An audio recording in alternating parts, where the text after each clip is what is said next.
చేస్తున్న వాళ్ళని బలవంతంగా లాక్కెళ్తున్నారని ఇవన్నీ కూడా జరుగుతున్నాయి. ఎప్పుడైతే రేవంత్ రెడ్డి గారు అక్కడ ఫుట్బాల్ ఆడిరో ఆ రోజే ఆయన కనుబడింది.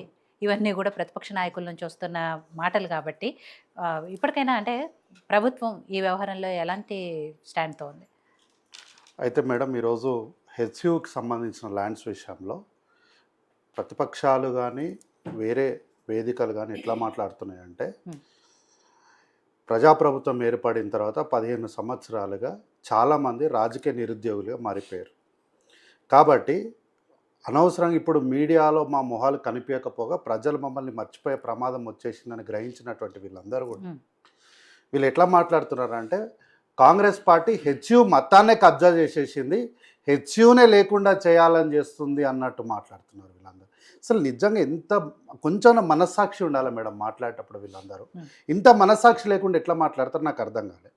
ఆ భూములు కోర్టు చాలా క్లియర్గా ప్రభుత్వాన్ని అని చెప్పి యాజమాన్యం ఇచ్చిన తర్వాత వీళ్ళందరూ ఎట్లా మాట్లాడతారు నాకు అర్థం కాదు. అయితే వీళ్ళు ఏమంటున్నారు, భూములన్నీ అమ్మేస్తున్నారు, వేలంపాట వేస్తున్నారు అని. ఎక్కడ మేడం, ఎక్కడ చెప్పింది ప్రభుత్వం వేలంపాట వేస్తామని? ఎక్కడ జీవో ఇచ్చిందా? పోనీ ఎక్కడైనా ఎవరైనా అట్లా మాట్లాడినారా? ముఖ్యమంత్రి గారు కానీ మంత్రులు కానీ ఎక్కడైనా మాట్లాడినారా? ముఖ్యమంత్రి గారు సభలో మాట్లాడితే ఏమన్నారు, ఆ ల్యాండ్ను అక్కడ మంచి ఇన్ఫ్రాస్ట్రక్చర్ కాంక్రీట్గా డెవలప్ చేస్తే అదంతా ఫైనాన్షియల్ డిస్ట్రిక్ట్ అక్కడే ఉంది కాబట్టి ఆ ఫైనాన్షియల్ డిస్ట్రిక్ట్ని మనం ఎక్స్టెండ్ చేయడం వల్ల మనకు బాగుంటుంది అని చెప్పి చెప్పిండు. దేనికి బాగుంటుంది? నో, దాన్ని వేలంపాట కాదు, అసలు వేలంపాట కూడా ఇచ్చిపెట్టుర్రి. అమ్మాలన్న ఆలోచన అసలు ప్రభుత్వానికి లేనే లేదు. ఇప్పుడు మన దగ్గర సెజ్ ఉంది మేడం, ఇప్పుడు రైజ్ ఐటీ పార్క్ ఉంది, లేదంటే ఫినాన్షియల్ డిస్ట్రిక్ట్ ఉంది, విప్రో ఉంది, ఇన్ఫోసిస్ ఉంది, ఐసిఐసిఐ బ్యాంక్ ప్లేసెస్ ఉన్నాయి. ఇవన్నీ అమ్మేసినారా? నో, అవన్నీ లీజ్కి ఇచ్చినారు ల్యాండ్స్. దానిపైన ప్రభుత్వానికి ఎప్పుడైనా కంట్రోల్ ఉంటుంది, దానిపైన ప్రభుత్వానికి అధికారం ఉంటుంది. ఆ యొక్క నిర్ణీతమైనటువంటి సమయంలో మాత్రమే వారు అక్కడ డెవలప్ చేసి వ్యాపారం చేసుకోవడానికి ప్రభుత్వం వరకు అనుమతిస్తుంది. తద్వారా ప్రభుత్వానికి ఆదాయం వస్తుంది. అయితే ఎక్కడ కూడా హెచ్‌యు భూములను అమ్మాలన్న ఆలోచన ప్రజాప్రభుత్వానికి లేదు. అయితే ఈ భూములన్నీ కూడా ప్రభుత్వ ఆధీనంలోనే ఉంటాయి. అయితే ఇక్కడ ప్రైవేటు పరం చేయాలన్న ఉద్దేశం ప్రభుత్వానికి లేదు. కేవలం ఏం జరుగుతుంది, అధికార మార్పిడి జరుగుతుంది. అధికార మార్పిడి ఎక్కడి నుంచి ఎక్కడికి జరుగుతుంది? ప్రభుత్వం నుంచి, అంటే జనరల్ అడ్మినిస్ట్రేషన్ జిఏడి నుంచి కానీ, లేదంటే రెవెన్యూ డిపార్ట్మెంట్ సబ్జెక్టు కరెక్షన్, అక్కడి నుంచి ఇండస్ట్రియల్ కార్పొరేషన్ టీజీఐఏసీకి ఇండస్ట్రియల్ కార్పొరేషన్కి అధికారం బదలాయింపు జరుగుతుంది. అంటే ఈ ల్యాండ్లోకి ఎంటర్ కావాలి అన్నా, ఈ ల్యాండ్లో నువ్వు నిర్మాణం చేయాలన్నా, నువ్వు నించోవాలన్నా, ఏం చేయాలన్నా ఎవరు అనుమతి తీసుకోవాలి? ఇండస్ట్రియల్ కార్పొరేషన్ అనుమతి తీసుకోవాలి, అంతే. ఇప్పుడు మామూలు ల్యాండ్లోకి అయితే వెళ్ళాలంటే ఎవరు పర్మిషన్ తీసుకోవాలి? రెవెన్యూ డిపార్ట్మెంట్ నుంచి పర్మిషన్ తీసుకోవాలి. అక్కడ ఏమైనా తప్పు జరిగినా, అక్రమ నిర్మాణాలు జరిగినా దానిపైన చర్యలు ఎవరు తీసుకుంటారు? ముందు రెవెన్యూ డిపార్ట్మెంట్ తీసుకుంటుంది. అట్లా కాకుండా ఇక్కడ ఇండస్ట్రియల్ కార్పొరేషన్ తీసుకుంటుంది. First approach point of contact ఎవరు ఉంటారంటే ఇండస్ట్రియల్ కార్పొరేషన్ ఉంటుంది. అయితే ఇట్లాంటి అధికార మార్పిడి జరుగుతుంటే వీళ్ళు కోకాపేటలో వీళ్ళు కాదు 100 కోట్లకి ఎకరా అమ్ముకున్నట్లు వీళ్ళు చేసినారు కదా అని చెప్పేసి అందరు ఇట్లనే చేస్తారు. ఎర్రచీర కట్టుకున్న వాళ్ళందరూ మా వాళ్ళే అన్నట్టు వీళ్ళు మాట్లాడితే మేమేం చేస్తాం మేడం? దానికి ఈరోజు ఇప్పుడు ప్రతిపక్షాలు మాట్లాడారు అంటే సరే, మీరు అన్నట్టు రాజకీయ నిరుద్యోగులు మీడియాలో కనపడటానికి వాళ్ళు మాట్లాడాలనుకున్నారు. కానీ ఇక్కడ మాట్లాడుతుంది హెచ్‌సియు విద్యార్థుల గురించి కూడా చెప్తాం మేడం. విద్యార్థుల గురించి చెప్తాం, ఎందుకంటే కొంచెం నాకు ఒక 5 నిమిషాలు ఎక్కువ టైం ఇవ్వండి మేడం, ఎందుకంటే ప్రభుత్వంగా సమాధానం చెప్పుకోవాల్సిన పరిస్థితి ఉంది కాబట్టి. అయితే ఈ సంస్థకు 2004లో ఈ ల్యాండ్స్ అన్నీ కూడా ఓ సంస్థకి ఇచ్చారు, ఓ ప్రైవేట్ సంస్థకి ఇచ్చారు. ఆ సంస్థకి ఇచ్చేటప్పుడు ఆ రోజు కూడా విద్యార్థులే ఉన్నారు కదా, ఆ రోజున్న విద్యార్థులకు తెలియదా? తెలుసు కదా. మరి ఆ రోజున్న విద్యార్థులు ఎవరు మాట్లాడలే? సరే, ఆ రోజున్న విద్యార్థులు అమాయకులు, ఏం తెలియదు పాపము, చాక్లెట్ ఇస్తే తినేసిరని అనుకుందాం. కానీ ఈ కేసు కోర్టులో నడుస్తుందన్న సంగతి అయితే అందరికీ తెలుసు కదా. మరి ఆ రోజు విద్యార్థులు, ఇంత భేదాలు ఉన్న విద్యార్థులు, ఈరోజు మీరు అడుగుతున్న సోకాల్డ్ విద్యార్థులు ఎందుకు ఈ కేసు కోర్టులో నడుస్తున్నప్పుడు కోర్టు జడ్జి దగ్గరికి పోయి, అయ్యా జడ్జి గారు, ఇది మా ఇలాకా, ఇది ఆళ్ళు మీరు కొట్లాడుకుంటున్నారు, అసలు మా పరిస్థితి ఏంది, మా సంగతి ఏంది, మా సంగతి తేల్చండి అని చెప్పి ఆ రోజు కోర్టులో మీరు మధ్యలో ఇంటర్ఫియర్ అయ్యేది ఉండే కదా. ఆ రోజు ఏం మాట్లాడకుండా అప్పటి వరకు కామ్గుండి, ఈరోజు కోర్టు నేరుగా ఈ భూమి ప్రభుత్వానికి సంబంధించింది, దీనిపైన పూర్తి యాజమాన్యపు హక్కులన్నీ కూడా ప్రభుత్వానికే ఉంటాయని చెప్పినప్పుడు ప్రభుత్వము చాలా కాంక్రీట్గా ఇక్కడ రాష్ట్రానికి ఆదాయం తీసుకొచ్చే ఒక కార్యక్రమంలో భాగంగా ఒక కార్యక్రమం తీసుకెళ్తున్నప్పుడు, అభివృద్ధి చేస్తున్నప్పుడు ఇక్కడ మేమేమి అక్కడ జాగలు అమ్ముకోనో లేకపోతే మా కాంగ్రెస్ పార్టీ కార్యకర్తలకు ఇల్లు కట్టిస్తామని, డబుల్ బెడ్రూమ్లు కట్టిస్తామని మేమేం చెప్తలేము. ఇండస్ట్రియల్ కార్పొరేషన్లో అధికారికంగా టెండర్ వేసి ఎవరు కావాలో వాళ్ళకి లీజ్కి ఇస్తాము. ఆ లీజ్ ద్వారా వారు అక్కడ డెవలప్ చేయడం ద్వారా అక్కడ మన రాష్ట్రానికి ఆదాయం వస్తుంది అని చెప్తున్నాం. అయితే ప్రాబ్లం ఏంటంటే మేడం, ఈరోజు చాలామంది విద్యార్థులు మాట్లాడుతారు. ఈ మాట్లాడే విద్యార్థులు తెలంగాణ ప్రాంతానికి కానీ తెలంగాణకు కానీ ఏం సంబంధం లేని వాళ్ళు. వీళ్ళ నెత్తి మీద వీళ్ళ రాష్ట్రంలో ₹1 పెడితే చారణ గొనరు ఎవరు.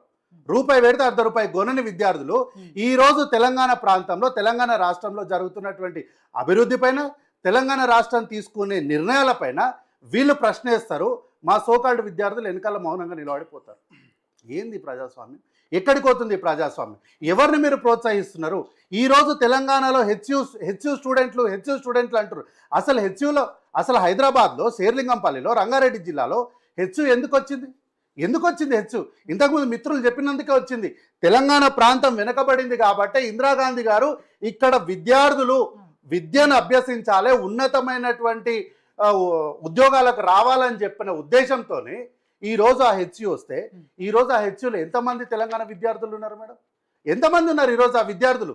ఈరోజు అక్కడ ఉన్నటువంటి విద్యార్థులు వాళ్ళ రాష్ట్రంలో ఏం జరుగుతుందో వాళ్ళకు తెలియదు, కానీ ఈ రాష్ట్ర ప్రభుత్వం ఏం జరుగుతుందో ఈ రాష్ట్ర ప్రభుత్వాన్ని ప్రశ్నిస్తారు. ఎందుకంటే కాంగ్రెస్ పార్టీని ప్రశ్నించడం అనేది చాలా ఈజీ ప్రతి ఒక్కరికి కూడా.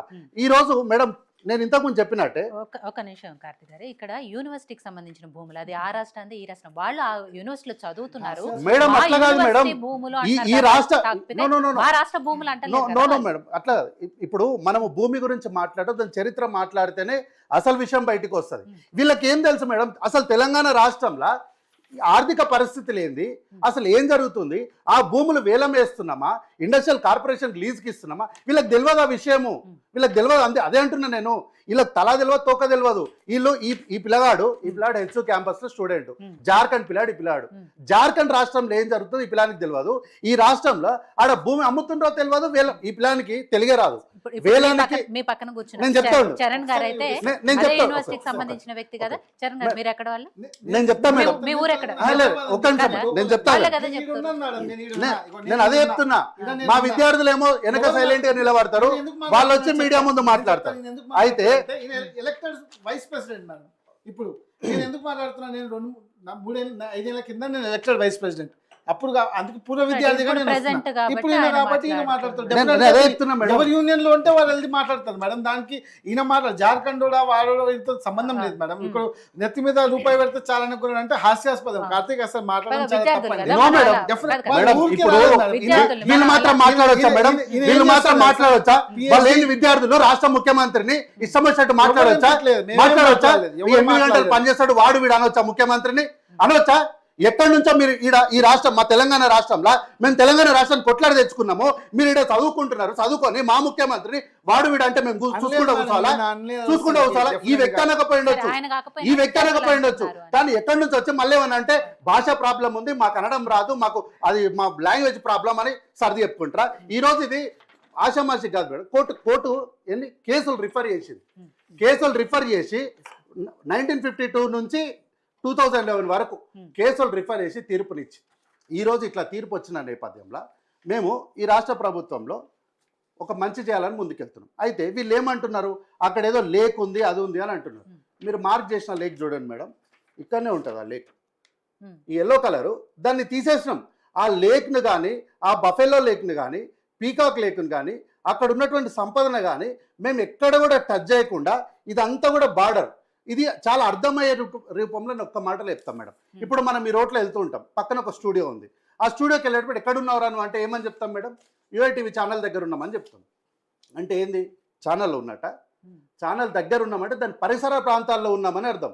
అంటే ఈ కేసు ఎక్కడ జరుగుతుంది అని అంటే పీకాక్ లేక్ దగ్గర జరుగుతుంది, బఫెలో లేక్ దగ్గర జరుగుతుంది. అంటే దాని పరిసర ప్రాంతాల్లో, దాని ల్యాండ్ మార్క్ చెప్తున్నాం మనం, అంతేగాని ఆ లేక్లో జరగట్లేదు.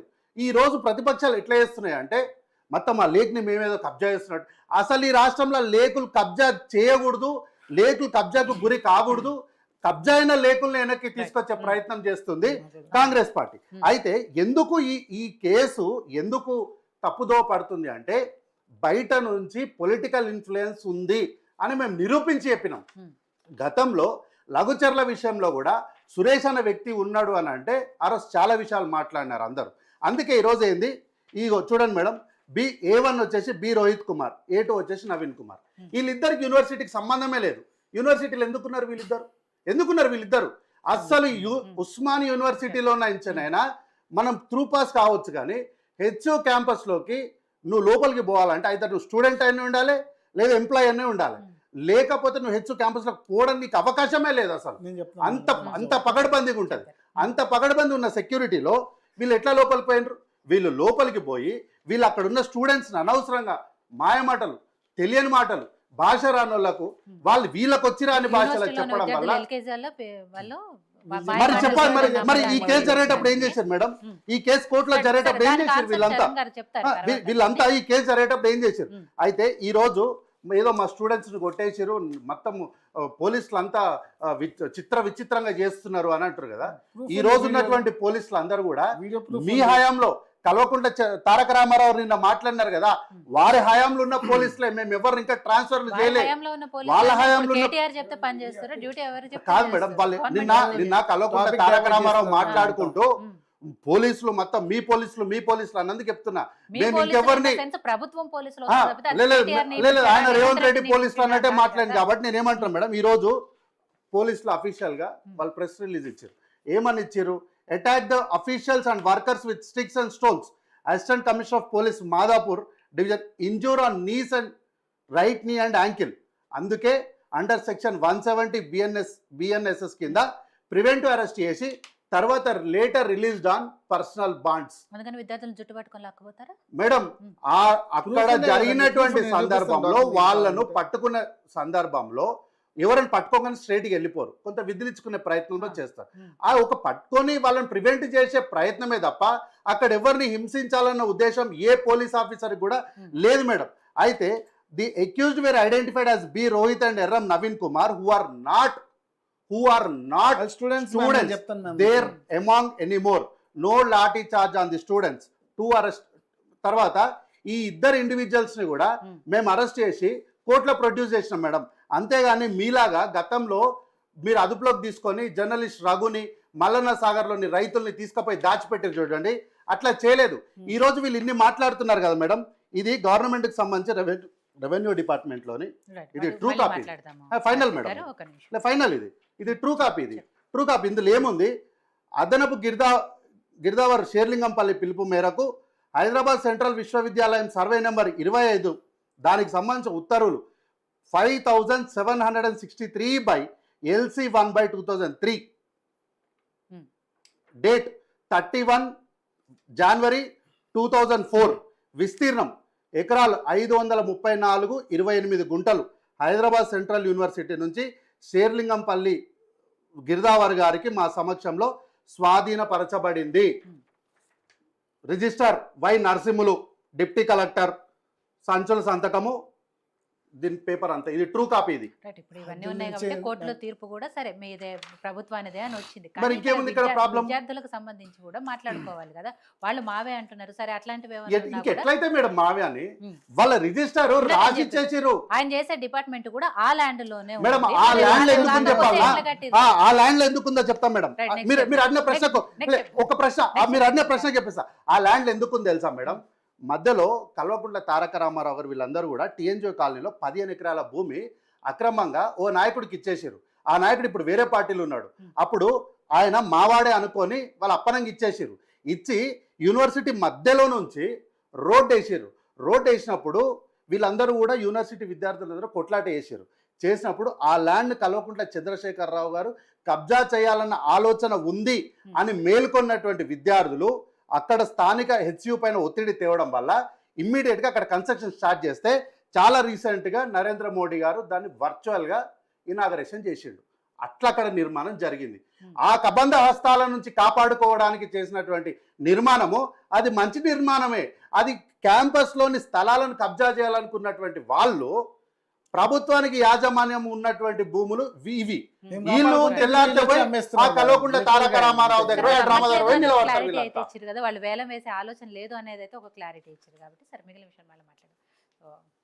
రెడ్డి గారు ఇక్కడ బీజేపీ వర్షన్ ఏంటి అంటే రేవంత్ రెడ్డి కన్నుబడింది కాబట్టి ఆ అమ్మాలను చూస్తున్నారు అని మీరు కానీ బీఆర్ఎస్ నాయకులు మాట్లాడుతున్నారు. కానీ గతంలో మైహోం రామేశ్వరరావు గారి కన్నే దాని మీద పడింది. అందుకే ఎస్సీ అన్యాక్రాంత భూముల్లో కూడా మైహోం విహంగా ఈ భవనాలన్నీ నిర్మించారు.